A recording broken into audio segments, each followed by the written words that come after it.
Ako po ang prinsesa ng Norte, si Hiwaga! Alam mo ba na hindi siya mismo ang may-ari ng Hiwaga Pares? Ang alam ng karamihan dati ay siya ang mismong may-ari nito. Pero marami ang nagulat nang lumabas ang CEO ng Hiwaga Pares sa isang video na nagmula kay Tikim TV.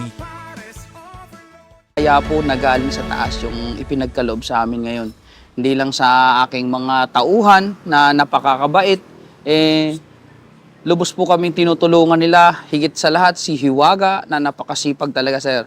Baga, tiwalang-tiwala po kami sa kanya. At isa rin po yun sa pinupuntahan nila yung aming magandang dilag na si Hiwaga po. Ako po ang prinsesa ng Norte, si Hiwaga!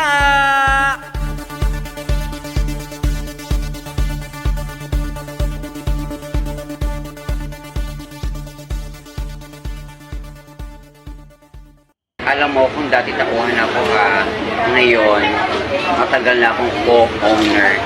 Business partner na po kami ng aking partner. So, hindi ko po nakakaalam, okay lang po yan. Opinion niyo po yan, pero basta alam ko na nakakarami, co-owner na po ako. Kaya thank you sa mga madlang kahiwagan na lagi sumusupport at naniniwala at nagmamahal.